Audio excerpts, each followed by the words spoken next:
women's Super Smash is moving and grooving as well. Wellington top of the table, Central Districts, Otago third, and then there's a bit of a drop off, 4 points between Otago and Canterbury. Then you've got Auckland and Northern Districts. So I think that top three is set, especially with the way Canterbury are playing at the moment. Not a whole lot of they've had a few collapses, let's just say that. Obviously, Canterbury capitulation amongst other things, but the main story from the women's Super Smash is Amelia Kerr just dominating everything. She is first for wickets. She is first for runs. She has the most 50s, 450s, and she's got a fifer, so she's got the most fifers, but she's actually got 2 fifers. So she's doing all right, Amelia Kerr. It's a pleasure to watch Amelia Kerr play cricket. She's got like full 360 shots. She's in complete control of her batting mahi. She's powerful. She can punch through the offside. Anything short is getting hit out to the boundary on the leg side as well. Spins the ball both ways, which is always useful. Leggy with the doosra, the googly. And the thing I like watching about Amelia Kerr play cricket, as captain, she is impacting games with her fielding placements, how she leads the team in the field, but she's also like she's got this thing where she like growls for runs, where it's like she's easily the most vocal women's cricketer we've got right now. And that is like evident, like when she's batting, it's like, yes, no. Like it's all very vocal, it's all very loud, it's all very kind of dominating of the game. And to me, it all comes together for like a presence on the field. And Amelia Kerr's got the runs, she's got the wickets, but she's also got the presence as the best player in women's cricket in Aotearoa, which I think is pretty damn impressive considering we've known Amelia Kerr's a legend for a long time now.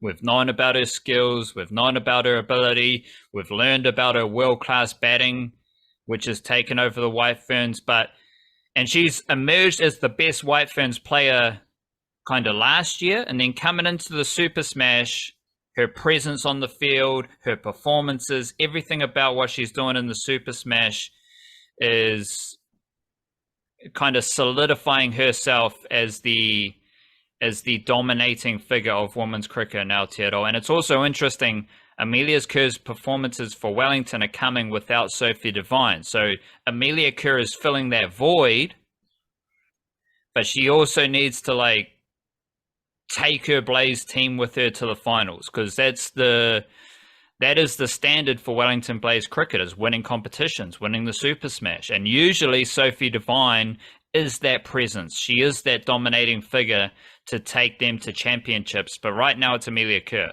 And Amelia Kerr is doing it without Sophie Devine, which is pretty sensational if you ask me. Other good batters, Susie Bates and Maddie Green.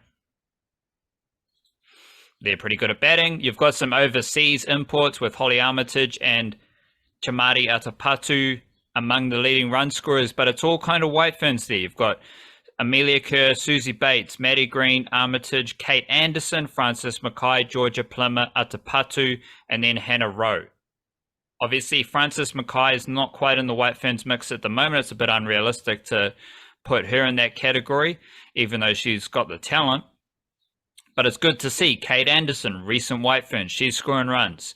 Georgia Plummer, the young White Fern, she is tapping into her potential as a supporting role alongside Amelia Kerr and Hannah Rowe. Good batting from Hannah Rowe. With the ball, the 4 best White Fern spinners are are among the best bowlers in Super Smash. But it's very much a young bowler situation. So the best bowlers, just straight up, I don't know where to put the cutoff, so I'll just list the top few names. Amelia Kerr, Lee Casbrick, Skye Bowden, Sarah Asmussen, Rosemary Mayer, Emma Black, Zara Jetley, PJ Watkins, Gabby Sullivan, Eden Carson, Fran Jonas, Leah Tahuhu, Marama Downs, Jess Watkin, Molly Lowe. A lot of young seamers there.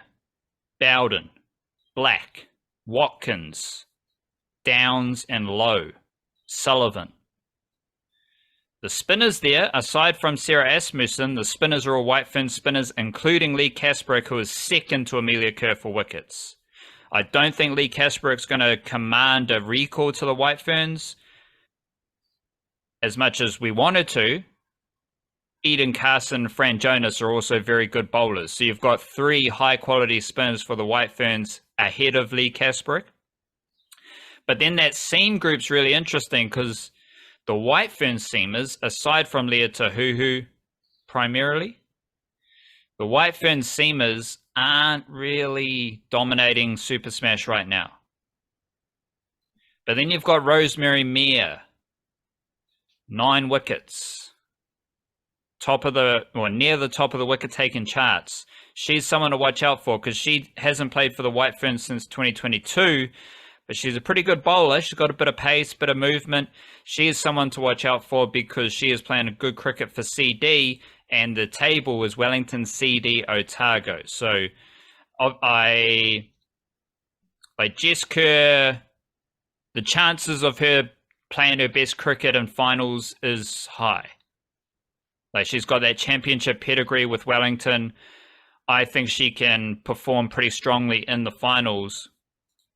Then you've got CD, who have Hannah Rowe, Rosemary Meir, and Claudia Green. So which one of those seamers steps up in the finals will be very interesting. Right now, it's Rosemary Meir as their best seamer. Then you go Otago. They've got Hayley Jensen. Hayley Jensen's not really doing a whole lot at the moment, but she is a veteran White Fern who could step up in finals. But they've also got Emma Black, who is their leading wicket taker. Yes, the leading wicket taker for Otago and their best seamer. So what she does in the finals will be very interesting. Let alone what other teams who will have a couple of games to play. Auckland obviously have Molly Penfold. Canterbury have got Gabby Sullivan as well as Leah Tahuhu. And Northern Districts have Marama Downs, who's been fantastic. Good line, good length, bit of nibble from her. The funkiest thing about Women's Super Smash is which seam bowler wants to step up. Because, again, batting-wise and spin bowling-wise, Amelia Kerr, best player. You've also got the White Ferns leading the way with the batting, and you've got the best spinners in New Zealand are performing in the Super Smash, as well as Sarah Asmussen. The one thing that isn't very clear at the moment is the best seamer position. Because the White Ferns seamers aren't really dominating, and you've got a lot of young up-and-coming seamers who are performing really well, and you've also got Rosemary Meir, who does have White Ferns experience. She's playing at a high level as well. So it's very interesting. Obviously, the context of the Super Smash, which teams win, any themes, any kind of, Wellington's a really good Super Smash organization, Blaze and Firebird, so that's something to watch out for. But I think the most interesting thing across both competitions is the White Fern seam situation and which seamers want to make the best impression when it matters most in Super Smash finals. Which sort of feels like it might also be the area of White Ferns cricket, which at the international stage, they could probably use the most improvement in. They've got batters who can score runs. They've got good spinners. Fielding's normally pretty sharp, normally pretty sharp, but this is a good, solid all-round team who just continually doesn't quite seem to be the sum of their parts. And I would imagine if you could get taking early wickets with the new ball is the obvious way to sort of define that, but it does feel like that's something which could potentially flow on into the international stage in a positive way if you do get one or two of those sort of fringe players really just making an undeniable case. Although sometimes undeniable cases also just get ignored when it comes to White Fern selection. So maybe not. Who knows? I don't think what happens in the Super Smash will have any effect on the White Ferns, though. Because the players, like the seamers, who the White Ferns are probably going to select, to me, it's kind of Leah Tahuhu, Jess Kerr, and someone else, maybe Hannah Rowe. They feel like the best seamers for the White Ferns, but I don't necessarily think that they have performed at a high enough level to take the White Ferns. Like, as you said, seam bowling is a bit of a weakness there, but I don't think like any new seamer coming into the White Ferns is going to change much as far as the White Ferns performances go. Like, the White Ferns will win games of cricket based on their spin bowling and their batting.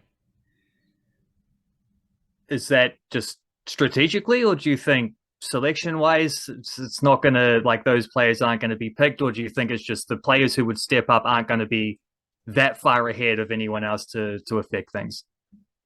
Well, I think Molly Penfold explains this, because Molly Penfold's playing for the White Ferns because she does something different.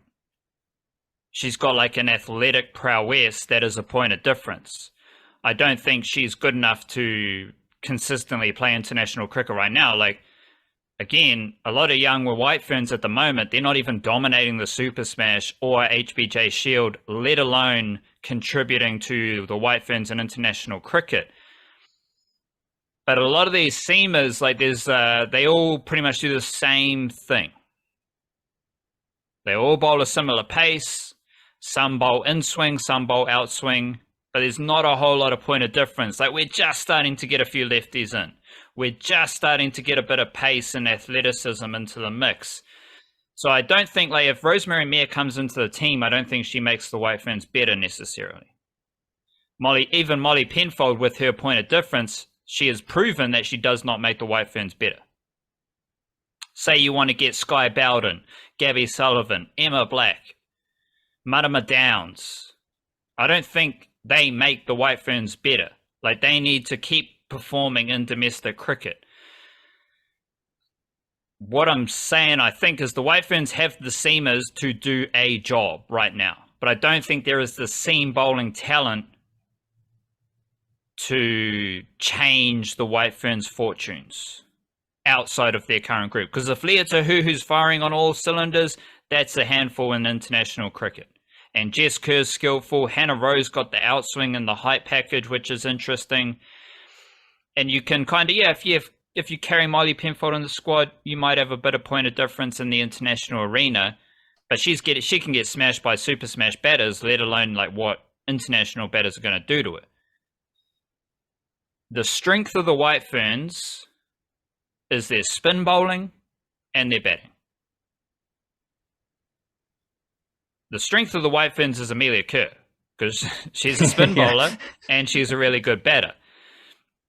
And I think that is the strength of the White Ferns. That's what makes the White Ferns good. But again, a lack of variety, a lack of pizzazz, a lack of razzle dazzle, and just kind of, everything the Black Caps generally have. Like, the Black Caps seam bowling depth we always talk about, that is freaky. You got some lefties. Ben Lister, he's a lefty who has a completely different skill package to every other lefty.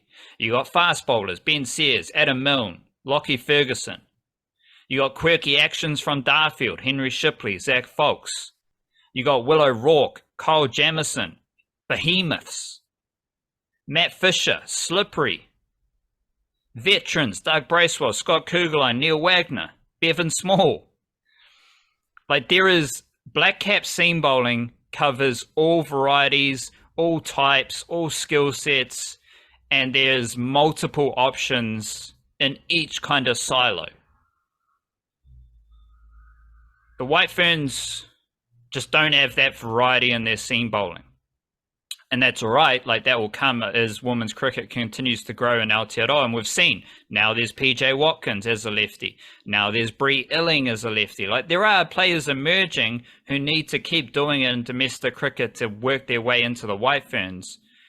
But if I'm trying to win games for the White Ferns right now, you've got the seamers to do a job.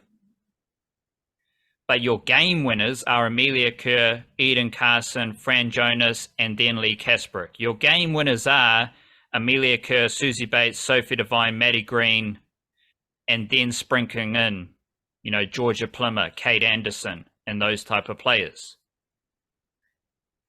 You know, what's going to help the White Ferns win right now if Hannah Rowe is a consistent first 11 member, batting 6 or 7 and bowling 10 overs in an ODI, 4 overs in a T20. Like, she's a genuine all-rounder who has the skills to shine in international cricket, and she's batting in that manner. Do you catch my drift here? Am I making sense? Yeah, it makes sense. They're just sort of there is a ability, but it's not like on the seam bowling front, but it's not ready to be impactful at international level kind of thing. And so if they are going to win, they need to rely on the other aspects of their game and just have seam bowling that's sort of good enough, and anything above that is a bonus, but hopefully there's nothing below that. The do your job kind of thing, as you're saying. I think that's kind of what you get now, which makes sense. Like, realistically, that's where they're at right now. You try to develop more, but you also got to development takes time, and you got to let that happen as it happens rather than trying to manufacture it, which perhaps they've been guilty of doing in the past. Again, yeah, and that's most evident in players like Molly Penfold, who they have tried to fast track because she offers something slightly different. So you can understand. And the fast tracking doesn't really work. Yeah, but you can understand the process because she has something that is different and is unique in the seam bowling department in Aotearoa. But international cricket is not a place to, develop a player like that. Again, why aren't so many young players playing for the Black Caps? Because they're learning their craft in domestic cricket, which is a fantastic farm system for the Black Caps. And the White Ferns don't do that because they want to rush players into the White Ferns setup, which, as we've seen, given how many games the White Ferns lose and their general demise into a plateau, might not be an ideal plan. However, again, a bit more positive, those spinners are fantastic. And what we've seen from the batters is the best batters for the White Ferns, apart from Devine, who's taken a break, they are the best batters for their teams. They are the leaders for their teams. Amelia, Kerr, Susie Bates, Maddie Green. That is really important. And then you've got Kate Anderson, new White Fern. She's leading Canterbury for runs. Georgia Plimmer, the hot youngster with all the potential. She's playing a lot of key knocks for Wellington alongside Amelia Kerr. So there's a lot of positives with the batting to go with the spin department.